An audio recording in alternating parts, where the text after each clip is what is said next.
When planning out the scenario for Final Fantasy Tactics, Yasumi Matsuno wanted to create something that represented a significant departure from what fans had come to expect from Final Fantasy. Whereas typical mainline games often had humanity fighting against monsters and supernatural beings, he wanted to create something where much of the conflict centered around humanity fighting amongst itself. It saw the creation of more than 80 unique characters, a complicated web that tied them all together, and historical events that were there as a way of helping to contextualize everything. Because in the words of Carl Sagan, you have to know the past to understand the present.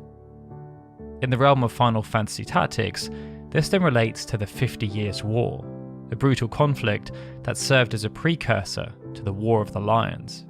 And in part 2 of this timeline series, we will therefore be delving deep into how the war came to be, why it persisted for so long, and how its conclusion set the stage for a huge internal power struggle that tore the Kingdom of Ivalice apart. And if, by the end, you'd like to keep watching to see how everything concludes, then you can watch it right now without having to wait by joining our Patreon for just £3. Crowdfunding through platforms like Patreon is the lifeblood of a channel like Final Fantasy Union.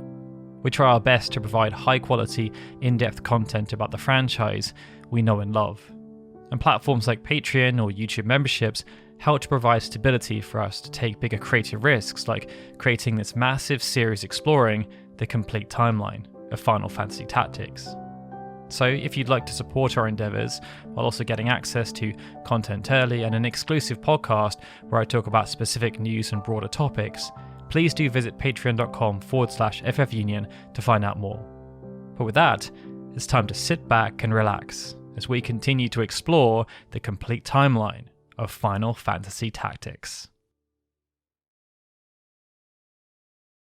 Chapter 4: The Calamity of Gravity. After centuries upon centuries of strife, humanity began to find itself. They reached new technological heights and started to impose themselves upon Ivalice in new ways. The Ikuria were unimpressed. Because humanity was no longer a simple nuisance, they were now being harmful and reductive. The original challenge posed to them by Arnus, and then by proxy their overlords Persilis and Metzelus, was to find a way to stem the collective tenacity and propagation of humans. For if left unchecked, Ivalice would be ruined, and the eternal torment Arnus had planned for Zabarm would be no more. The Ikuria believed the task a simple one, but time after time they were left frustrated by humanity. Numerous calamities have been enacted to try and slow their progress or punish them for transgressions, and they each worked to a point. Humanity was often subdued before either outlasting the calamity or finding a solution to the problem it created. The most successful period for the Ikuria, however, had come from a calamity they did not even plan, the Calamity of Pestilence. But even though it was very effective, the Calamity of Pestilence pushed humanity too far towards the brink. Remnants of previous calamities were then amplified, and humanity started to act in ways the Ikuria had definitely not anticipated. It meant that whereas before the issue was just that humans adapted to the calamities, this time they didn't just adapt. This time, humanity prospered. With such swift technological advancements being made, the Ikuria became concerned that if the trajectory continued, humanity may not just pose unintentional problems to Ivalice. They could instead grow to challenge them, just like the Scions had attempted before. And due to the volume of humans, this, if left unchecked, could prove fatal. Thus, the Ikuria designed and implemented a brand new calamity, known as the Calamity of Gravity. Summoning great meteors from beyond the stars, the Ikuria used the Calamity of Gravity to rain down judgment upon the mortal realm. And it was devastating. Though the Ikuria had used the calamities of fire and ice in the past to cause widespread destruction, not to mention the still lingering effects of the Calamity of Water and its inadvertent plagues from the Calamity of Pestilence, these all paled in comparison to the Calamity of Gravity's Armageddon. Lasting for quite some time, Whole cities were destroyed, and once proud nations were wiped out by the falling celestial bodies. Nearly every technological advancement humanity had accomplished from the age of the Heliodor Empire through to the time of Enlightenment was wiped out.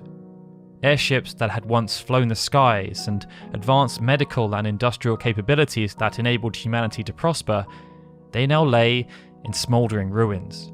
Those who were lucky enough to withstand the onslaught were left with the meagerest of scraps with which to rebuild society. So horrible and horrific was the damage caused by the Calamity of Gravity that it was even given a specific name by those who survived: the Cataclysm. But even though the destruction caused during the Cataclysm was severe, with even the terrain of Ivalice heavily altered as a result, this calamity stood out from the Ecuria's previous efforts for another reason. Wary of assigning more tasks to the Scions in light of the Ultima Rebellion, the Ecuria instead went about this job on their own, opting to take back control of the very situation they had let get away from them. Unfortunately, the side effect of this indiscriminate devastation the Ecuria had summoned was that their carefully designed and balanced ecosystems were also caught in the crossfire. As a result, many of Ivalice's more delicate magical races were collateral damage, eliminated without trace. Not able to fend for themselves in the same way as races such as the dragons, both in the chaos of the Cataclysm and the fallout that followed, races like Mughals and fairies were seemingly eradicated. This was somewhat sad for the Ecuria, but it was deemed a necessary evil. Humanity had to be brought to heel, but not outright defeated, lest they bring about the wrath of their own creators. Broken down and beaten beyond recognition, humanity was left with little to work with. But still, there were players making big moves in the ruins of civilization and the shadow of the Cataclysm. And some of the central figures were the Lucavi, those dark scions that had been sealed away by the Ecuria for their crimes as part of the Ultima Rebellion.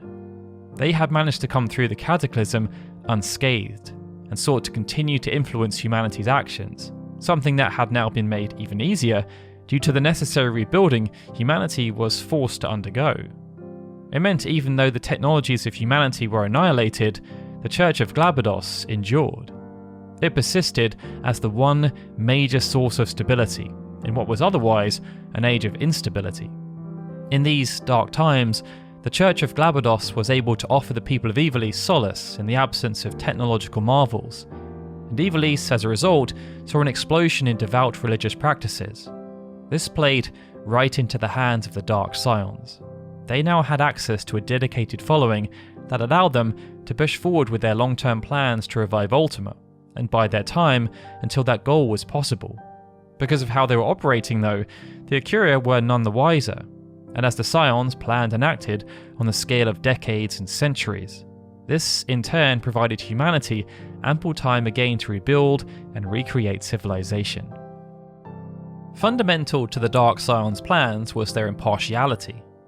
Instead of building and operating a super powerful nation-state that could easily be targeted, they toiled away behind the scenes, using the cover of the Church of Glabados to influence proceedings, until, of course, it was the right time to act. This impartiality also gave them the ability, if they so chose, to influence multiple nations at the same time. And with the great empires of the Enlightenment era now lying in ruin, the void of power created an opportunity. After all, humanity was ambitious. It was only a matter of time before people stepped in to try and take advantage, and when they did, the Dark Scions would be there, ready and waiting. In portions of Ivalice, there still existed trace remnants of the now long gone Roncan, Palamecian and Heliodor empires. Attempts were made to carry on the mantle of these once great civilizations, but most of these were not successful, and their names quickly faded into obscurity, lost to the sands of time and becoming largely forgotten. One that did not suffer the same fate, however, was the Kashka dynasty. A much smaller power than the Roncan, Palamecian and Heliodor empires, the Kashka dynasty was a regional power based on the continent of Lore, and its capital was the great city of Eureka. Prior to the Cataclysm, it had enjoyed a position of relative comfort, but like many of the other nations, its capital was reduced to ruins under the full weight of the Calamity of Gravity. In the period that followed, those that held on to their Kashgan lineage dreamed of restoring their dynasty to prominence.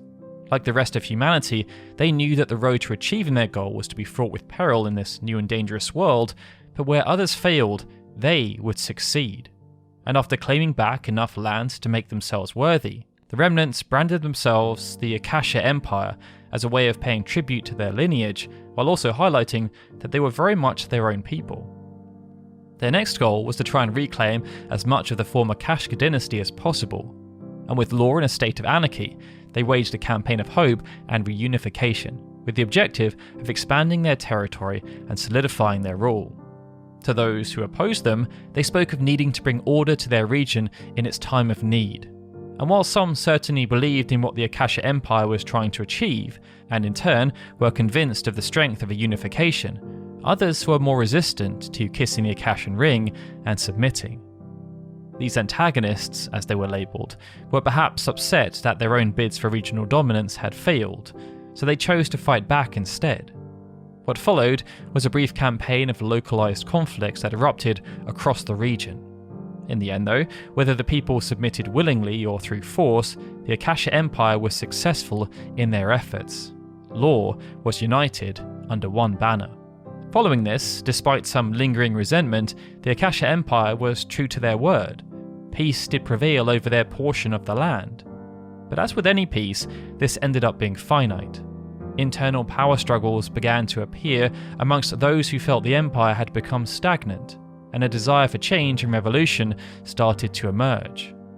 Looking to placate those dissenting voices and reunite the people behind a single cause, while also retaining the peace they craved within their own realm, the leadership proposed raids on foreign lands. And this saw the Akasha Empire cast their eyes across the sea. Akashan raiders soon began naval excursions, taking what wasn't theirs through skirmishes with the locals who already inhabited the lands to the east. In the end, it's believed locals who were based in the region of Gallione ended up making a deal to try and stem the tide. They proposed allowing some of the Akashan raiders to settle, and in exchange for land, those settled raiders were to cease aggressive posturing against the locals and provide protection along their stretch of the coastline, designed to thwart raiders from other aggressors. This was a novel proposal. Claiming land had never been the objective, the raids were merely a device used to satiate unruly members of the court. But this presented an opportunity for real growth and expansion. And it meant the Akasha Empire could send those same unruly members of the court far away from the capital, giving them the responsibility of overseeing this new venture. Thus, the terms were accepted. And after cementing their position, the Akasha Empire established the Kingdom of Ivalice, an autonomous state that was to serve as an extension of the empire on this faraway land. It felt like a nice, neat resolution. But those who were placed in charge of the Kingdom of Ivalice found that the continent to the east was much more alive and active than their own region of law. Empires similar to the Akasha Empire had also been emerging from the wreckage of the Cataclysm. This meant that even though the Akashans had made great strides in establishing and growing their own domain, so too had many other powers in their own domains. And it was only a matter of time before they began to test each other's limits. To the east of the Kingdom of Ivalice, there lay various entities. Lionel, for example, was a remnant of the Holy Adoran Empire that was attempting to rekindle its former glory. They were quickly assimilated into the Kingdom of Ivalice. And this then introduced the Church of Glabados to the Akashan Empire. Lionel was then joined by many other smaller powers, including Lassalia and Zeltenia. But further east lay a much bigger beast, the Kingdom of Ordalia. Early on in the Kingdom of Ivalice's establishment, numerous skirmishes erupted between these two powers as boundaries were being tested. But after an initial period, things cooled off, and the two powers decided to remain cordial. There was a sense that neither the Kingdom of Ivalice, and by proxy the Akashan Empire, nor the Kingdom of Ordalia wanted to provoke each other and bring about such a large-scale conflict. Over time, this notion only became more pronounced, as even though the ruler of the Kingdom of Ivalice was of Akashan blood, they had grown distant from the main empire that was based on law, and this weakened its position. To ensure peace, the Kingdom of Ivalice therefore entered formal alliances with the Kingdom of Ordalia and other powers in the region, all with the hopes of ensuring guarantees of mutual sovereignty. The royal families and nobles of these lands partook in political marriages and stewardships, and this led to the King of Ordalia ending up as the nephew of the King of Ivalice. But Ivalice and Ordalia were not alone in the region. Other smaller nations existed. The trade city of Salgidos, for example, served as a regional centre of commerce, and another, smaller, independent nation existed between the two great states, called Zalmonia. Tiny by comparison, Zalmonia enjoyed the benefits of being between two large economic powerhouses, and it was allowed, at the benevolence of both Ivalice and Ordalia, to maintain its sovereignty. This tense but respectful arrangement had existed for nearly a century or so, but this was soon to change, because Ordalia began to get restless and greedy, and they eyed Zalmonia as a potential candidate for annexation. Like the Akasha Empire centuries prior, those in charge of Ordalia believed that the answer to discontent within their own borders was the expansion of those borders. And so, seemingly out of nowhere, Zalmonia soon found itself the target of an Ordalian invasion. The Zalmonia Guard was no match for the might of their aggressors, and the small territory was occupied with relative ease. Though the people of Zalmonia pleaded with the Kingdom of Ivalice for support, their voices fell on deaf ears. Ivalice would not come to Zalmonia's aid, at least not officially. After all, there were important political alliances in place. Behind the scenes, however, Ivalice secretly ordered that arms and intelligence be provided to the Zalmonian resistance, as they were fearful that if Zalmonia was successfully assimilated, that Ordalia may shift their gaze. And the last thing Ivalice wanted was a full-scale conflict with Ordalia. Sadly for the people of Zalmonia, this aid was just not enough, and for nearly a century they suffered under the persistent thumb of Ordalia, biding their time for when they might assert their independence once again. It meant Ivalice effectively left Zalmonia to its fate, but they were not able to maintain their distance forever, as fate had other plans. Chapter 5: The 50 Years' War.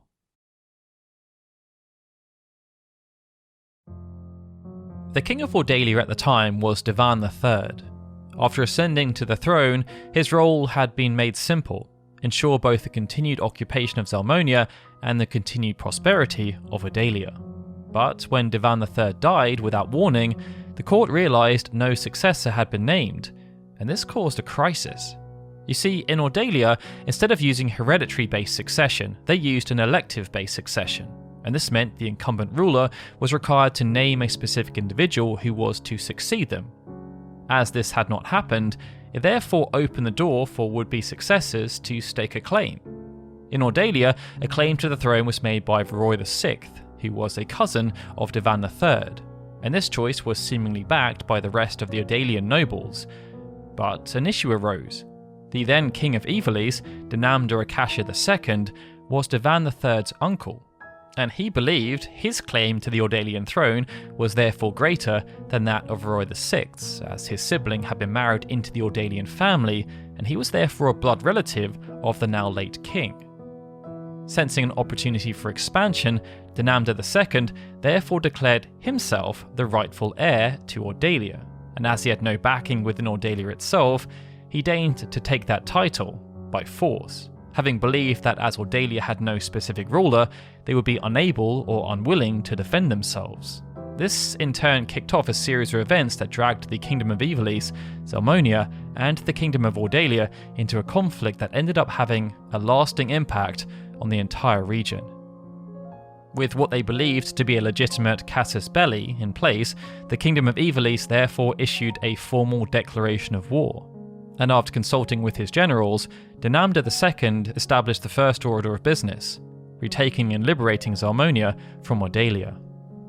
But this was not done as a simply altruistic act. Dinamda II knew that Zalmonia, if freed, would feel indebted, and this meant they would be very likely to allow Ivalice to use their land as a forward staging ground for any further military incursions. But Zalmonia could also be used as a buffer for any Ordalian counterattacks. Regardless of the motivations, the Ivalician army moved swiftly, catching Ordalia by surprise. They took the territory with minimal effort and righted a nearly century-long wrong. This added a good amount of early momentum to their campaign, and this was crucial, as their next step was to push on to their main goal, capturing the Ordalian capital itself, Viura. Taking a foreign capital and claiming the throne was no easy task though. But Dinamda II was confident in his army's abilities, as they had invested well in their military over the past century due to the instability in the region. Made up of 3 different elite orders of knights, the Ivalician forces were headed by the best warriors the kingdom had to offer. Leading the Order of the Northern Sky was Barbanath Beowulf, a charismatic and well-liked man whose sense of duty was second only to his swordsmanship. Under his command, he assembled his own elite soldiers. But one of the crucial elements here was that Barbanath was willing to give any man a chance, irrespective of their social standing and background, if they were good enough with a sword. And amongst the recruits were 2 individuals called Gustav Margrave and Vigraf Foles, who were eager to grasp the opportunity that had been given to them and prove themselves to their commander on the battlefield.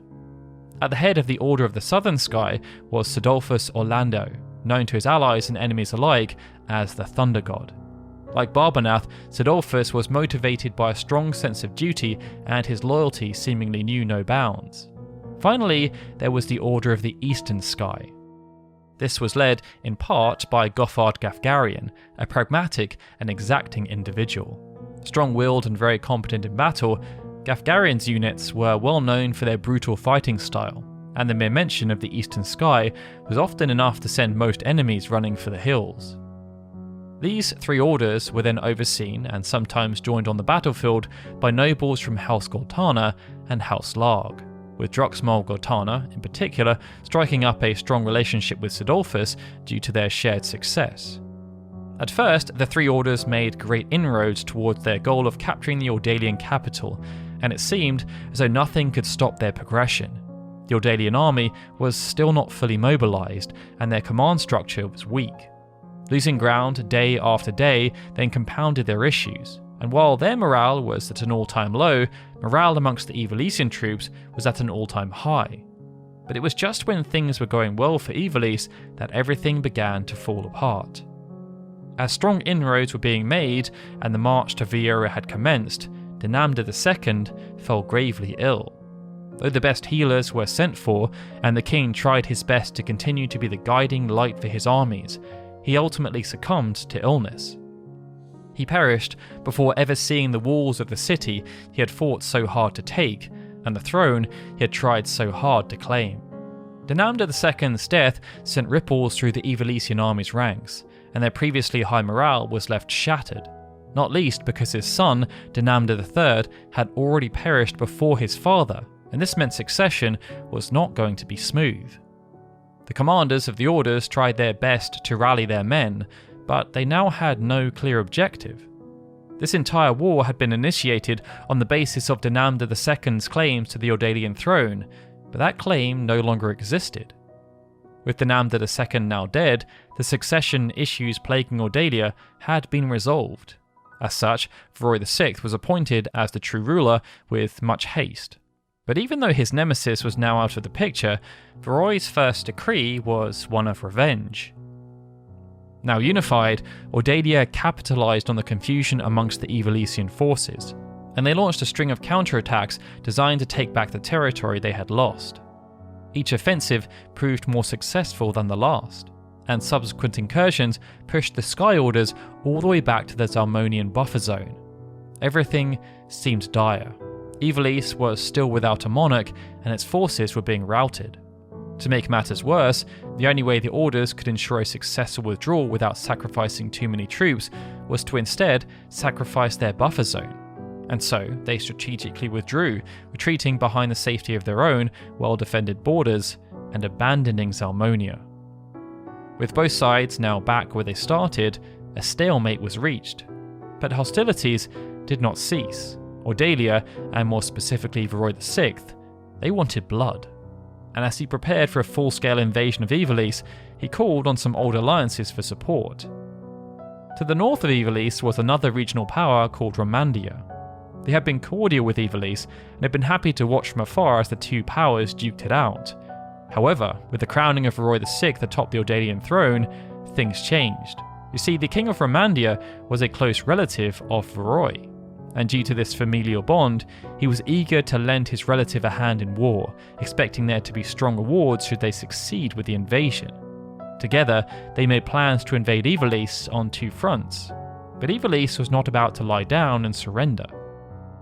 The tactical withdrawal from Zalmonia had bought the military time, and it had saved the lives of countless soldiers who were now going to be crucial in ensuring Ivalice could defend itself.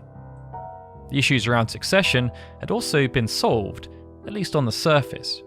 It had taken some time to verify, as Dinamda II had fathered numerous children, but owing to the right of succession, even though Dinamda III had died before his father, the title and inheritance was passed to his son, Dinamda IV, instead of any of his siblings. And this did not go over well, for they each believed the right of succession was a sham and that their own claims to the throne had been ignored. Regardless, with the invasion looming, now was not the time for internal squabbles. Dinamda IV was named king, and he alone was given the difficult task of attempting to restore vision and purpose to the Ivalician army and its people. With a central figure now their focus, the armed forces rallied behind their new king. They offered a spirited defense against their Romandian and Ordalian invaders, employing a variety of tactics to succeed. To the east, this meant the Orders were still butting heads with Ordalia. But to the north, the mantle of pushing back the Romandian aggressors fell to Grand Duke Gareth Barrington, head of the noble House Barrington. This house was infamous throughout Ivalice, in part due to the elite assassination squad Barrington had under his command. Known as the Kamja, they were trained in the darkest of arts and well versed in clandestine operations. They revelled in their task of sowing disarray and terror amongst the Romandian forces. It meant any real momentum Romandia had gained was therefore dashed, and it wasn't long before Barrington's divisions were able to drive back their foes, eventually pushing them out of Ivalician territory altogether.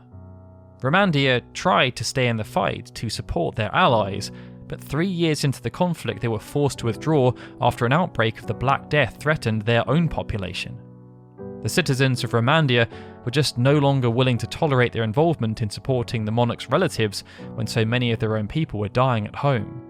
Thus, the Romandian front ended with no lands changing hands, and Romandia retreated to lick their wounds and tend to their sickly and suffering population. This was a significant victory for Ivalice, but it didn't feel as such. Despite Barrington's efforts, there had still been heavy losses and hardship amongst the general populace, and as a result, poverty and sickness started to become commonplace. With Romandia taken out of the war and the northern front now secure, Dinamda IV was able to turn his full attention towards Ordalia. Due to their strong defensive line and the competency of the Orders, the stalemate between Ordalia and Ivalice had persisted throughout the years of the northern front. Ordalia had been unable to take advantage of the Romandian distraction, but the troops themselves weren't too bothered. They had been more than happy to reclaim the lands they'd lost and even resubjugate Zalmonia. They understood that the invasion of Ivalice had been fueled by emotion as opposed to logic, and the Ordalian army was therefore quite happy to accept the new status quo. Given their position of strength, in their minds at least, there was just one job remaining, ensuring Ivalice stayed in their lane and didn't get any stupid ideas. But from an Ivalician perspective, Ordalia was still the aggressors. Things had not returned to the way they were before Dinamda II had freed Zalmonia and invaded Ordalia.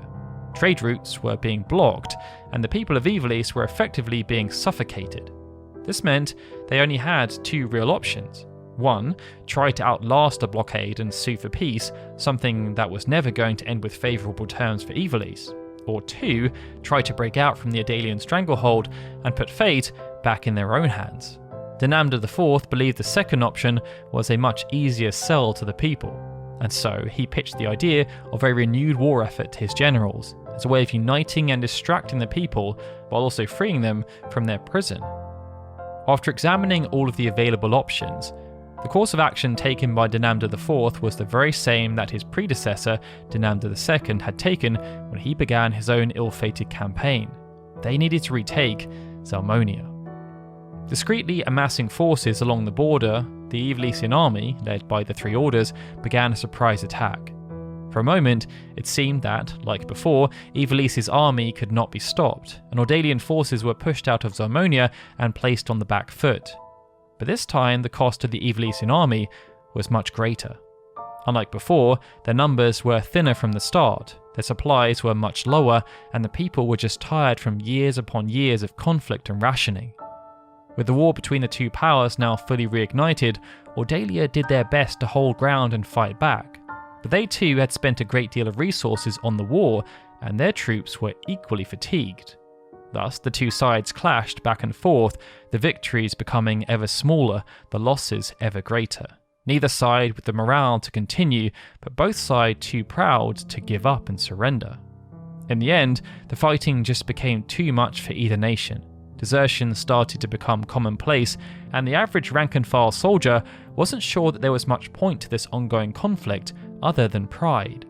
Sensing that another dip of morale could lead to a complete collapse in their own forces, both Ivalice and Ordalia agreed to a temporary halt in hostilities, so that they could separately try and rebuild their wounded countries and their armies. The ceasefire that followed lasted a good few decades. It meant many of the key players from the earlier stages of the war, such as Barbonath Beowulf, Sidolphus Orlando and Gothar Gafgarian, were now getting much older. They were having families of their own and forming their own ideas on how the conflict had shaped Ivalice.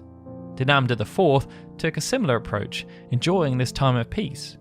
But the nature of his enjoyment was to have long-lasting consequences. After getting married, Dinamda IV had one legitimate child, Ondoria, who was the rightful heir to the throne. However, he was also known to enjoy the company of women other than the queen, and the result of these excursions was the birth of a daughter called Avelia. Lacking the same pure bloodline as Ondoria, Avelia was not considered an important cog in the game of succession. She was merely just another bastard child, the likes of which were commonplace amongst monarchs and other high-ranking officials. But when Dinamda IV passed away suddenly, Ivalice was placed in a tenuous position. The cause of the king's death was unclear, and some even believed that he was assassinated. This speculation was then born from the rise of Louveria Larg. House Larg was formed from descendants of one of Dinamda II's children. They were still perturbed at having missed out on the throne to Dinamda IV, and had been plotting behind the scenes, waiting for the perfect time to reclaim the throne that they felt was rightfully theirs. Louveria opted to take an indirect route. She knew that trying to become the de facto ruler by force was unlikely, so she opted to take a shortcut, ensuring that even if she wasn't able to become the monarch herself, then at least her children could be. Thus, Louveria seduced her second cousin, Ondoria, who was heir to the throne. Being such a weak-willed individual, Ondoria was ever so easy to manipulate. And after an initial courting period, marriage soon followed. And this opened the door for Louveria to enact the next part of her plan, the ascension of Ondoria by removing Dinamda IV from the equation. Following the suspicious death of Dinamda IV, there were no squabbles around succession this time. Ondoria was the true heir, and he was crowned with haste as King Ondori III. But what happened next ruffled many feathers amongst the other noble households. Now that her plan had succeeded, Louveria started to show her true colours. It became very clear that it was Louveria who was making decisions around matters of state, not Ondoria, and she didn't even try to hide this fact.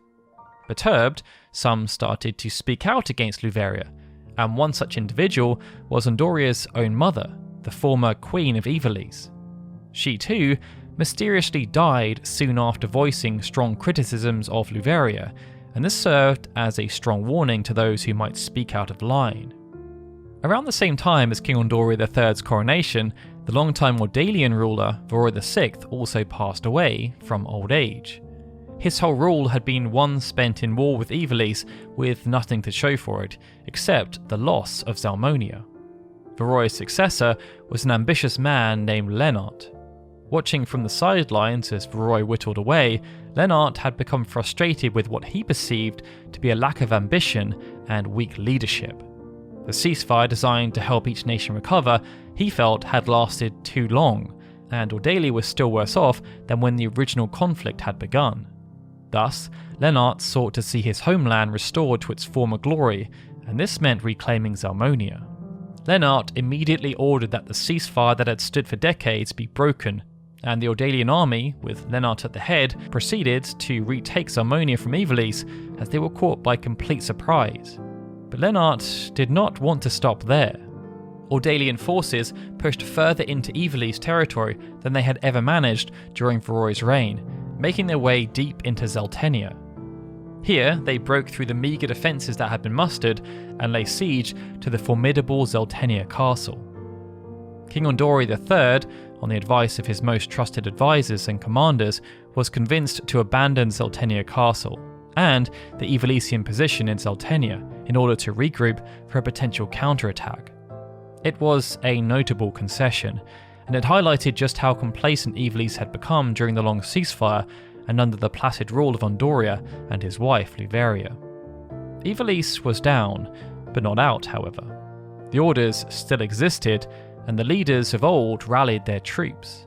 They combined their forces with the personal armies of House Larg, who were now helmed by Bestrogd Larg, the brother of Queen Luveria, and House Goltana, still chaired by Druxmold, and they collectively launched a vicious counterattack on Zeltenia. The massacre that ensued saw Ordalia pushed all the way back to Zalmonia. The noble houses gained prestige in their victory, but it came at a massive cost. Many soldiers were lost in the counteroffensive, and there was a sense that if Ordalia retaliated, they may not have the strength to resist any further. Realizing this, Luveria convinced Ondoria to sue for peace. After all, her goal was to have her lineage sit on the Ivalician throne, and if Lennart conquered Ivalice, there would be no throne left for them to sit on.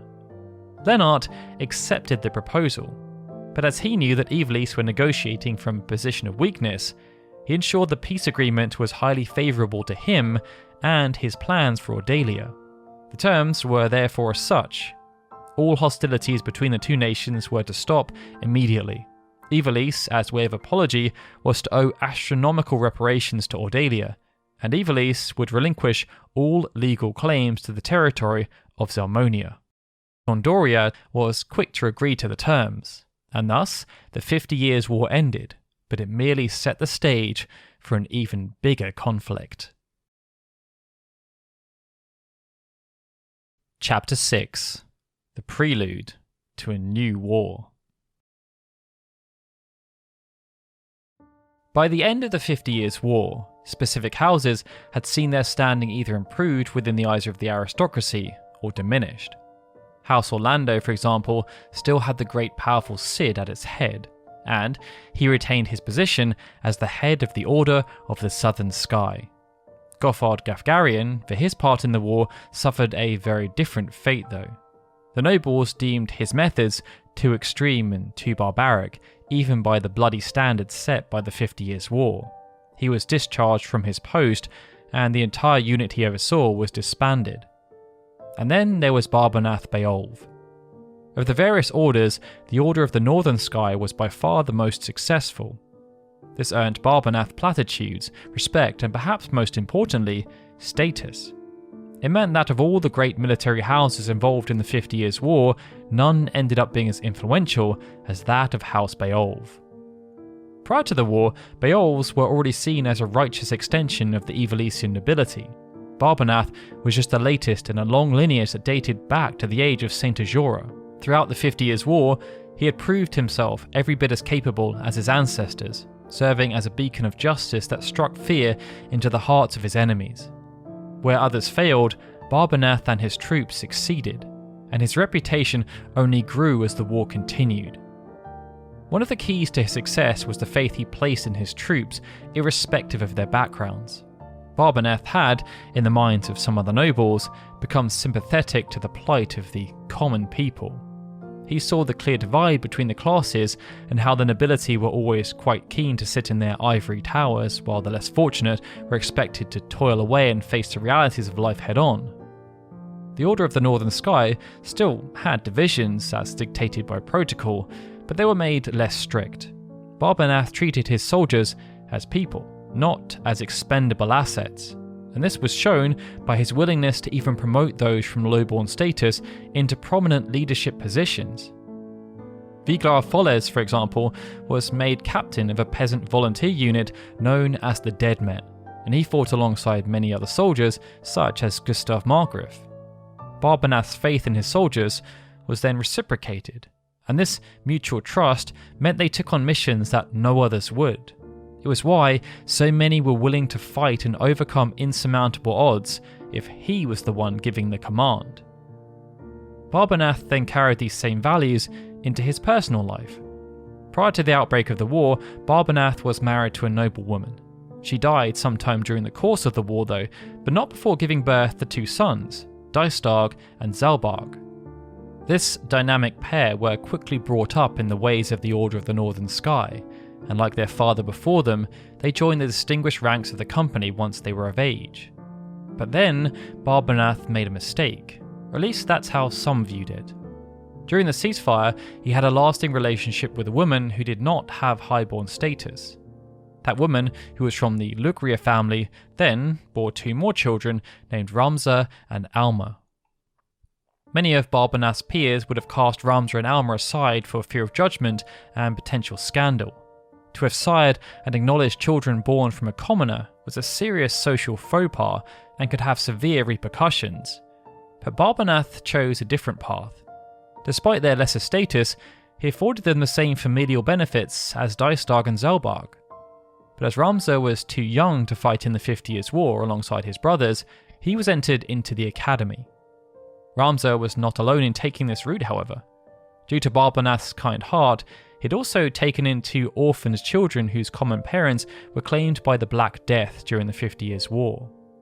They were called Delita and Tietra, and although they were not given quite the same treatment as Ramza and Alma, they still lived much grander life than the streets would have ever afforded them. This was how the 4 siblings came close, and the bonds between Ramza and Delita grew as they went through the academy together.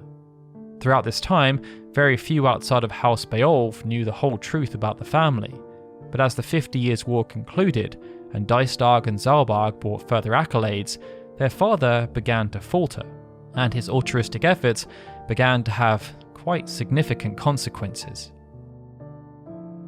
Barbonath was too old to see that times were changing.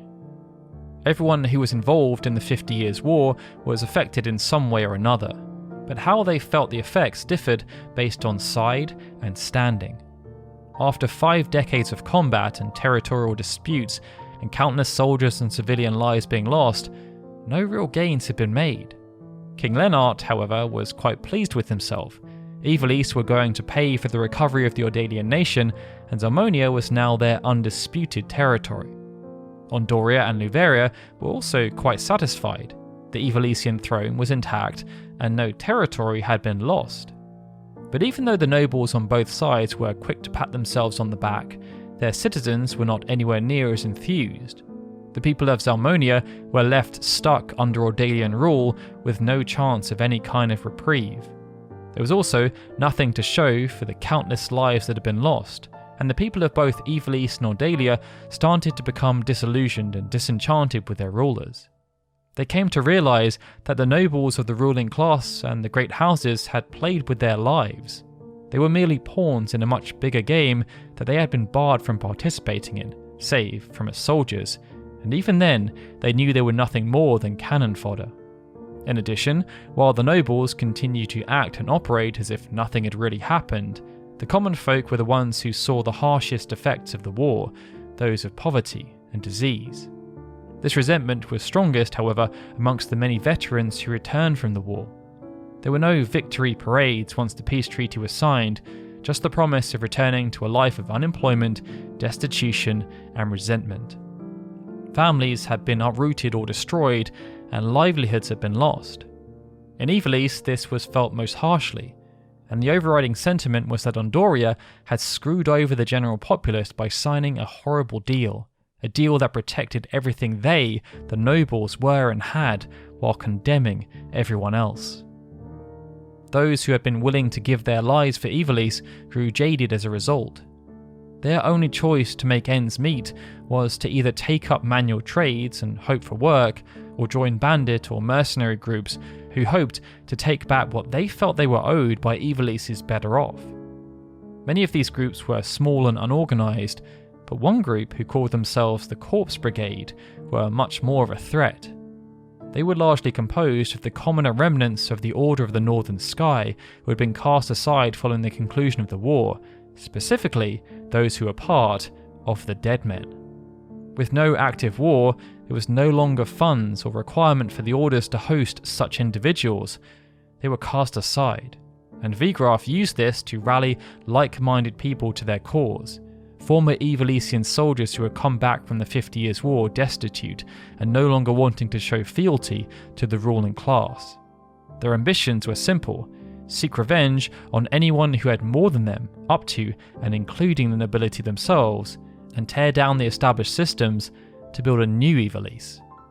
Barbonath was pained by this development, but there was nothing he could do. His power was too little and his health was failing.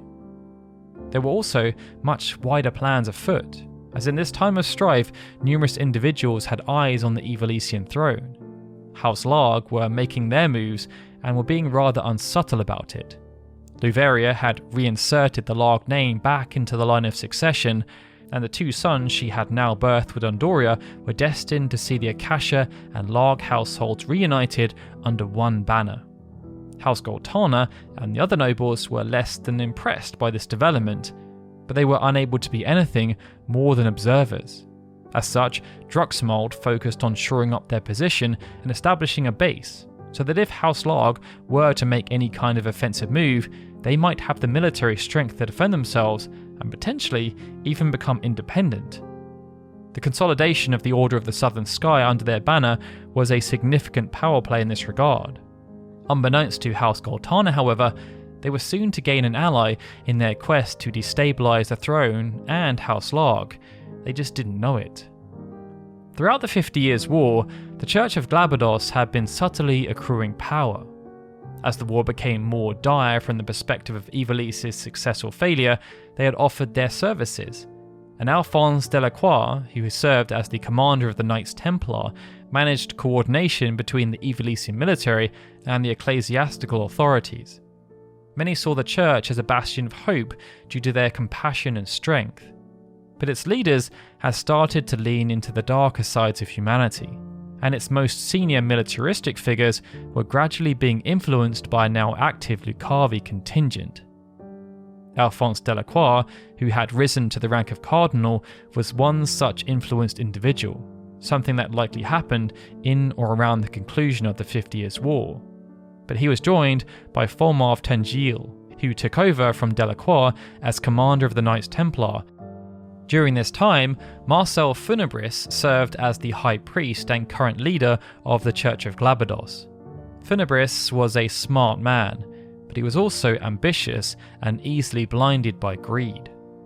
He had been aware of the Orosite for some time, and the Lucavi subtly fed him just the right amount of information through their agents.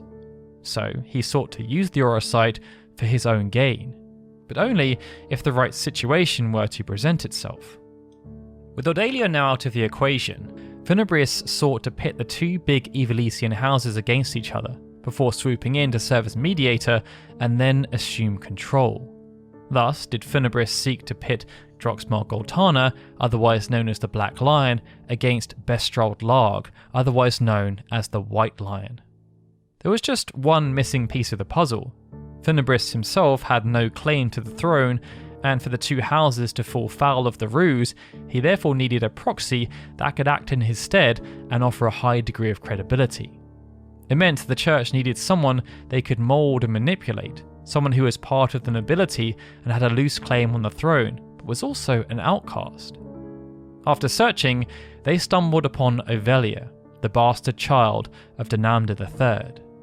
Ovelia at the time was still only a toddler, and had largely been shunned by her family. This had only been exacerbated following the crowning of Undoria, as Luveria had little time or care for dealing with a child that was of no real consequence.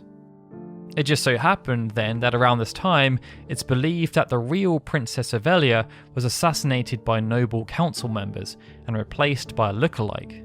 They had hoped to indoctrinate her and use her to rule as a proxy, revealing the truth if she ever got too far above her station. But they were not the only ones who sought to use Avelia. Once the church became aware of the assassination, they decided to enact their own variant of the same plot. At the request of the church, this meant Avelia was placed in their care so they could indoctrinate her in their ways. She was to become the perfect sleeper agent ready to be activated when the time was right.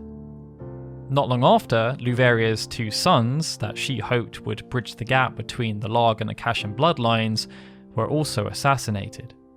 It's never clear who was responsible for this heinous act, as both the church and allies of House Goltana were the beneficiaries, but it meant that despite all of Luveria's planning, she was now looking at a worst-case scenario.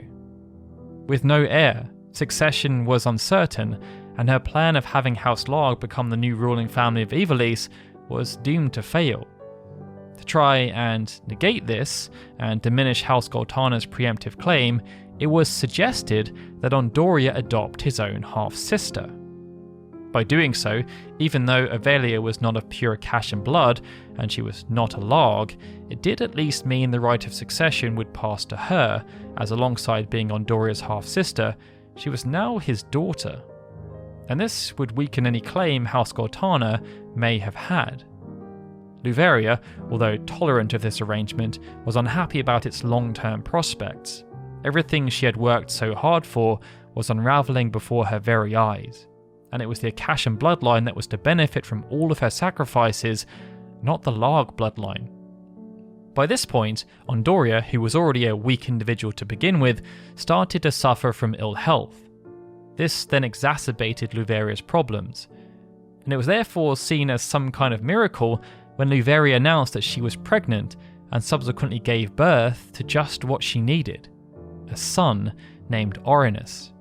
There were those who questioned the boy's lineage due to his fortuitous arrival, but those questions never gained too much momentum, and Avelia, for her part, was just cast aside again. This time, however, she found herself under the care of House Goltana, given away as a show of faith between the two great houses.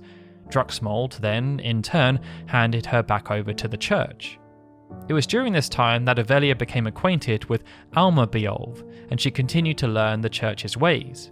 With the birth of Orinus, it seemed as though House Larg were back in a very strong position, and House Goltana felt the same. The Largs held all the cards. Goltana's alignment with the Order of the Southern Sky was therefore crucial, but House Larg were concerned about this arrangement too, as they had no similar arrangement of their own.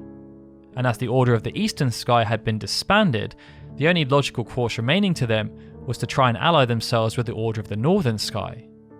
But Barbonath Beolv resisted such an advance, and this did not amuse House Larg. They had attempted to convince Barbonath as to the merits of the alliance, but as they continued to fall on deaf ears, Bestrald Larg decided to approach the family's eldest son, Dystarg, for they had become acquaintances during the latter years of the 50 Years' War. It's unclear whether Dystarg then acted on his own or colluded with Bestrald, but a plan was concocted to remove Barbonath from the equation. Dystarg had started to dabble in the ways of poisoncraft and had become aware of a unique type of poisonous mushroom called moss fungus. Believing it to be untraceable, Dystarg then started using moss fungus on his father. Ailed by a mysterious illness, doctors and healers were left stumped. With their father's health failing, it was assumed that Dystarg would then take over as the head of the house and commander of the Order of the Northern Sky, as he was the older sibling. But he opted to cede his position to his younger brother Zalbarg, instead taking up a new position of advisor to the Larg family. This then saw the Order of the Northern Sky allied with House Larg, as due to his position, Dystarg effectively served as Zalbarg's superior.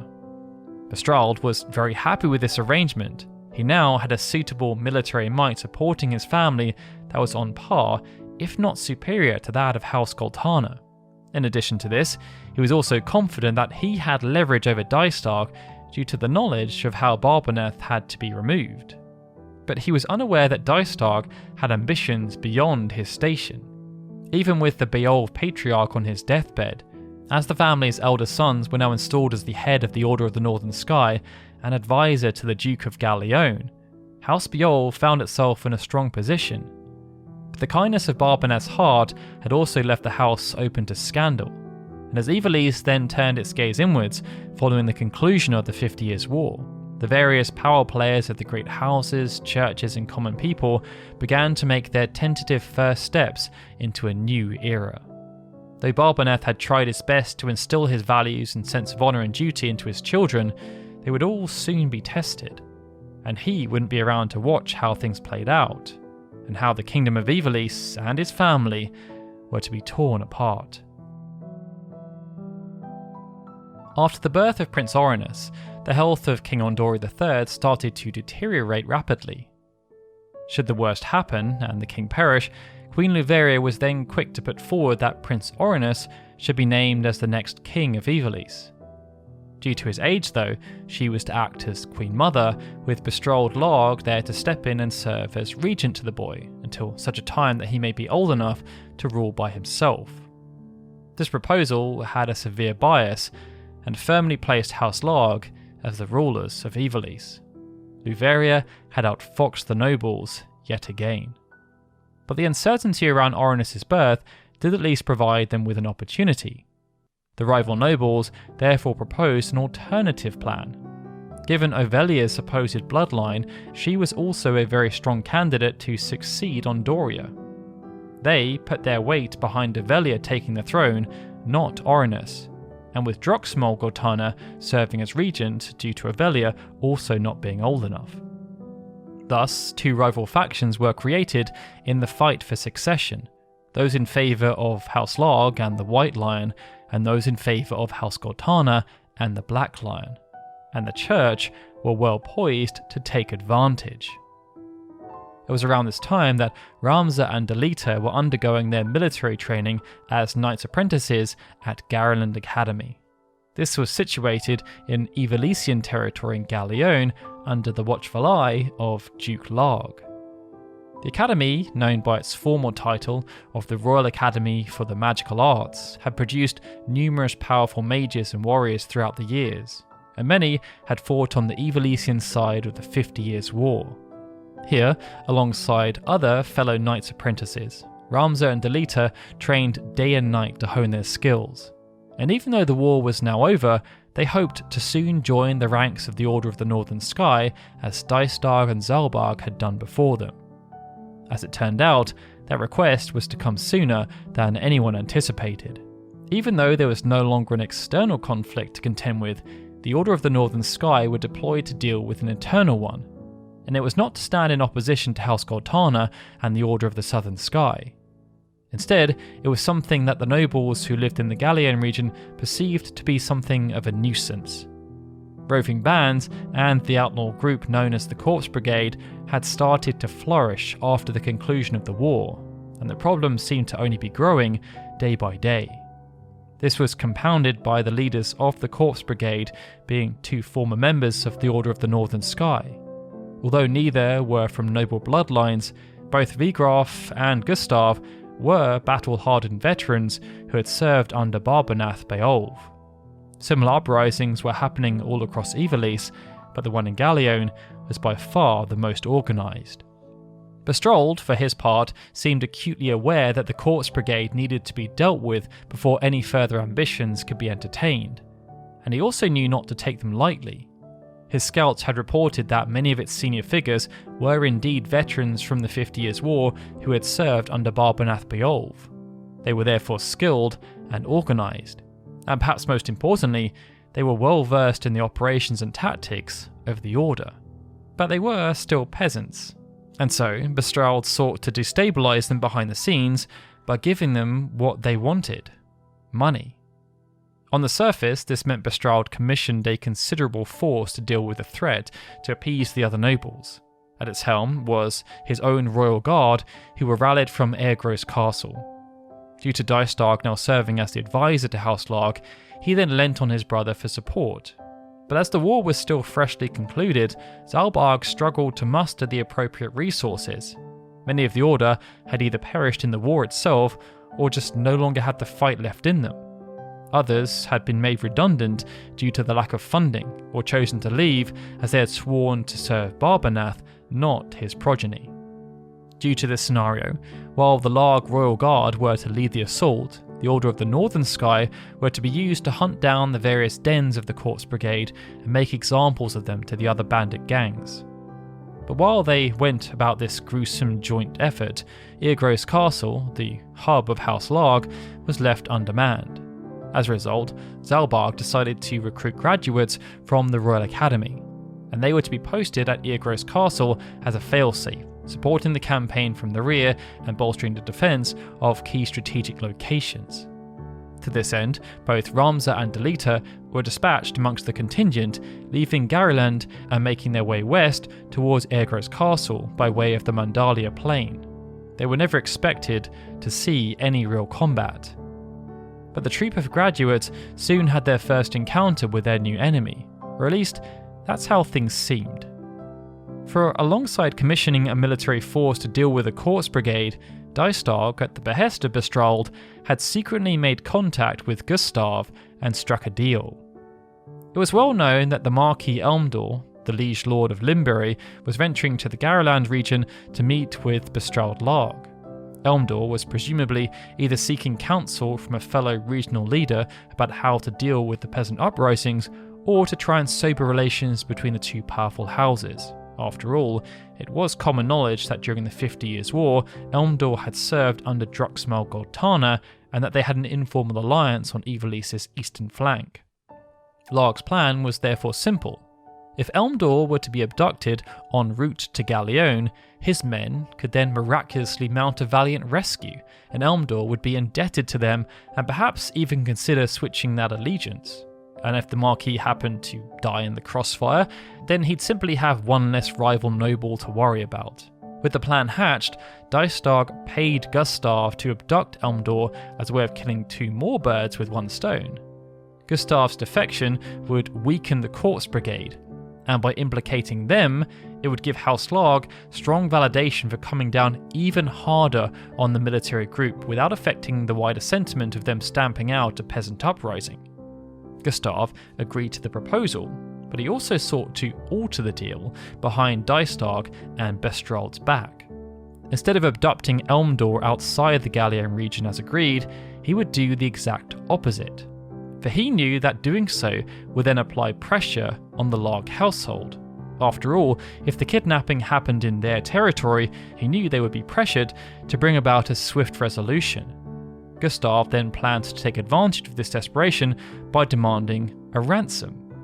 He knew this was playing with fire, as he'd be extorting additional money from a man who had already paid him, but Gustav felt no remorse whatsoever.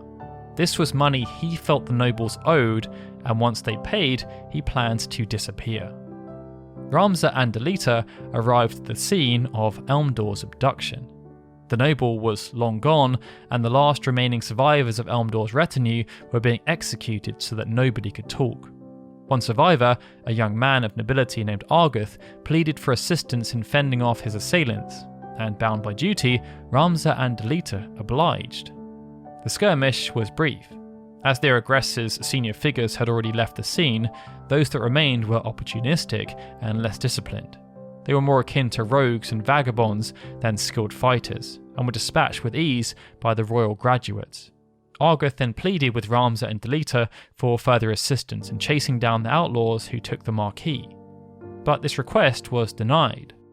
Ramza deduced that the Marquis would not have been kept alive unless there was a good reason, and he thought it best to continue to Eargross Castle and report what they had learned. Dystarg was, of course, already aware of the plot because it wasn't going to plan. Gustav had proven himself to be no longer a useful asset. He was now a dog that was biting the hand that had fed him, and as such, he needed to be put down. This fortunately coincided with Bestrald's need to save face, given Gustav's decision to stay the operation within the Galleon region. Dystag therefore instructed Zalbarg and the Order of the Northern Sky to try and retrieve the Marquis and slay Gustav. Argoth pleaded with Dystag to allow him to mount a rescue attempt of his own, but with Gustav already deviating from the agreed upon plan, the last thing Dystag wanted was to deal with some upstart noble who was trying to act well above his station. In response, Dystag therefore offered a cutting rebuke, one that referenced not only Argoth's position as a rank-and-file soldier, but also his lower status. For despite being part of a once noble family, the Thedolfus name had fallen in stock when Argoth's grandfather had turned traitor after being taken prisoner in the 50 Years' War, and the reminder stung. It meant there was nothing Argoth could do except respect Dystag's authority, lest his social standing be further penalised. And so, after being reassigned as a menial guard alongside Ramza and Delita, Argoth put up no further protestation. Their job, as originally intended, was to keep watch at Irgro's castle. But Zalbarg had other plans, and he sought to use his younger brother. Almost as soon as the Order of the Northern Sky had been conscripted to try and deal with the threat posed by the Corpse Brigade, Zalbarg had attempted to conduct reconnaissance of his own. After all, they were led by former members of his own order, and he wanted to better understand their depth and how they operated. Dystag, however, prohibited him from obtaining any kind of real intelligence about the Corpse Brigade, and this meant Zalbarg only had access to what was drip-fed to him by either his elder brother or Bestrald Larg. And this did not sit well, so he sent out a small selection of spies. Those spies, however, had ceased communication. Zalbarg surmised this was not a coincidence. The spies had either got too close to the Corpse Brigade and been silenced, or worse, perhaps someone was attempting to interfere. Either way, Zalbarg believed the whole ordeal revolving around the Marquis was suspicious. They had demanded a large ransom for the safe return of the Marquis, and this seemed antithetical to what he knew about the Corpse Brigade's wider mission. As critics of the crown and nobility, they were anarchists who sought to tear down the systems of oppression that they were victims of. Therefore, why would they bother to keep the Marquis alive and demand a ransom for his life, if both money and nobility symbolised everything they thought was wrong with the world?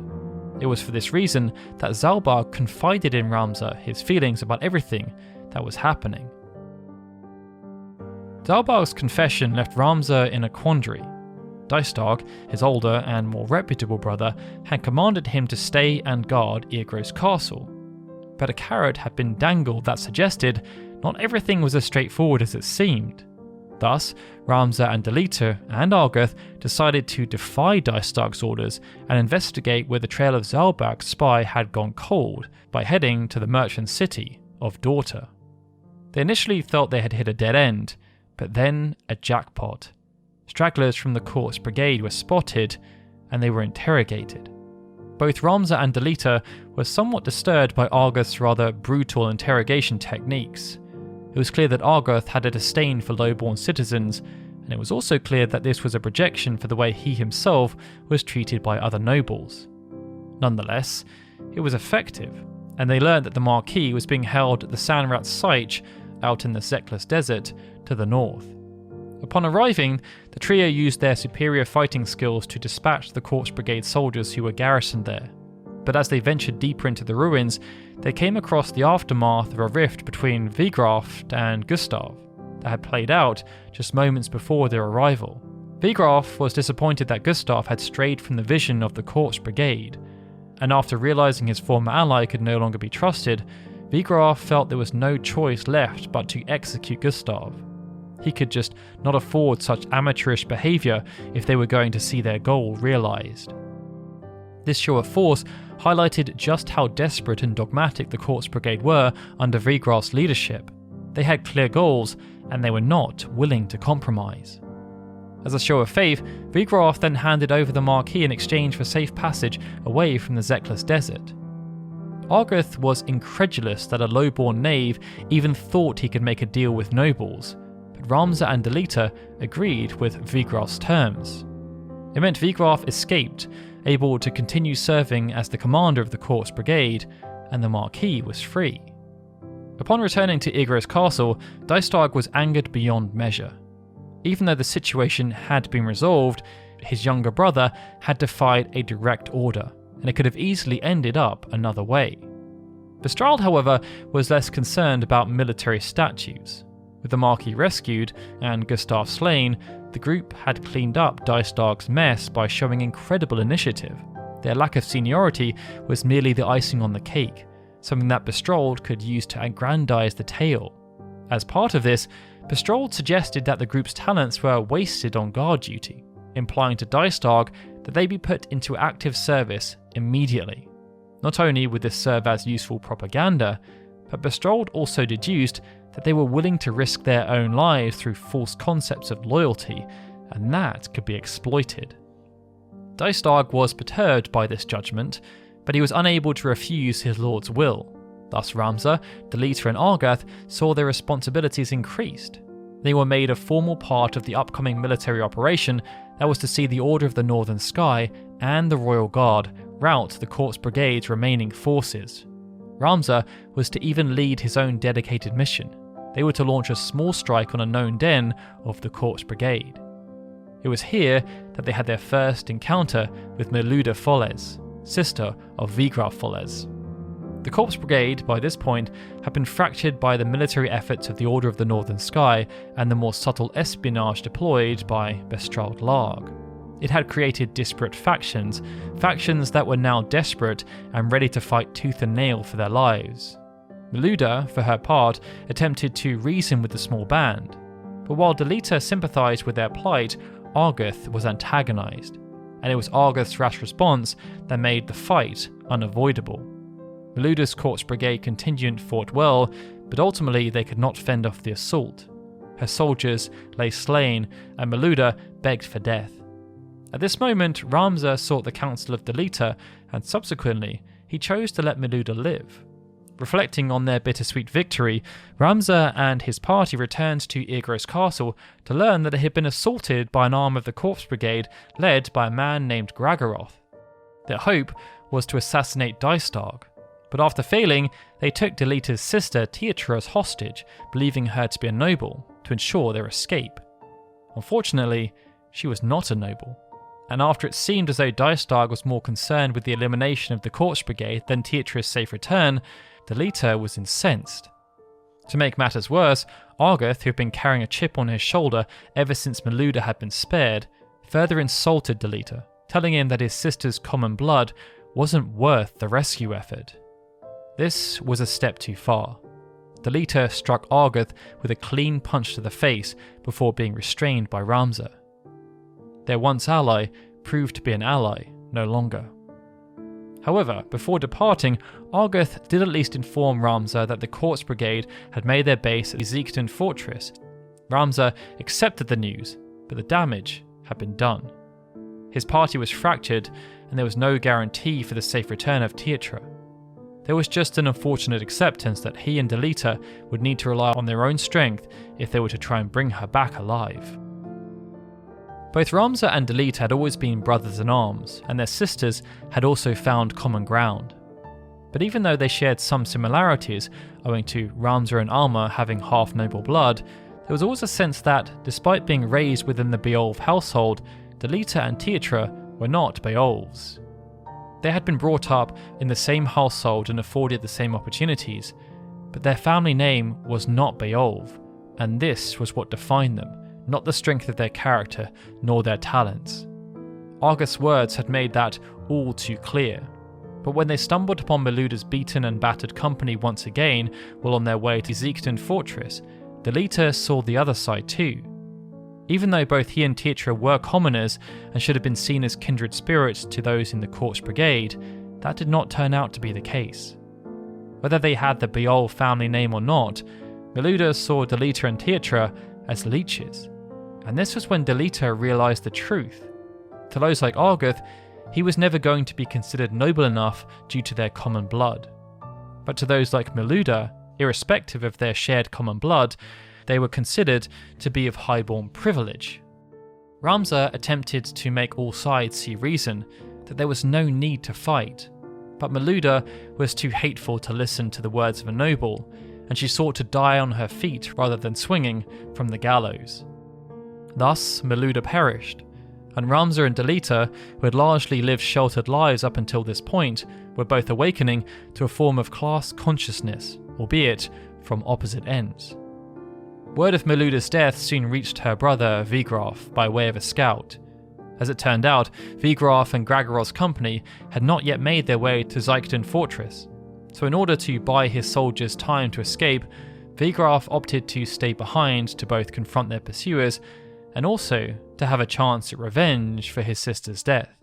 This, in turn, allowed Gragorov to retreat with Tietra to Zykton Fortress, leaving Vigraf to his own devices, and so did he square off against Ramza and Delita in battle. The pair again attempted to seek reason, but Vigraf delivered cutting words as they parleyed, and this was where the first seeds were planted, as Vigraf accused Dicedog of manufacturing this entire charade. The battle ended with no clear victor, but after Vigraf retreated, Ramza struggled to reconcile what he had heard. There was surely no way his brothers, fellow members of the Beov clan, would operate in such a way. But deep down, he knew that Vigraf had no reason to lie. There was no time to dwell, however. Tietra was still in danger. Arriving soon at Zykton Fortress, they linked up with Zalbarg and the Order of the Northern Sky, who had the fortress surrounded. Gragoroth, now cornered, attempted to use Tietra to turn the tides, threatening to kill her if the Northern Sky Knights did not withdraw. Furthermore, he told Zalbarg that the fortress was packed to the brim with explosives, and that if the Northern Sky still didn't retreat, then he would blow everyone sky high. But both this and the threat of harm to Tietra were no concern to Zalbarg.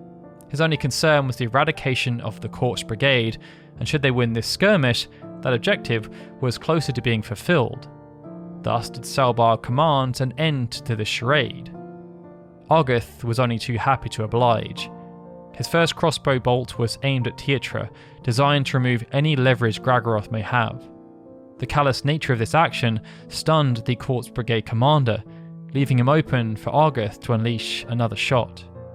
Wounded, Gragoroth then managed to crawl inside a nearby doorway for shelter before backup arrived. Zalbarg then took his leave to deal with the remnant forces, who were supposedly led by Vigraf, leaving Argoth behind to deal with Gragoroth and whomever might be inside the shelter. Delita watched as his sister was shot. He was enraged by what had happened, not least because Argoth had shown absolutely no remorse in carrying out Zalbarg's commands. Thus did Delita turn on his former allies, and Ramza felt as though he had no choice but to stick by his longtime friend.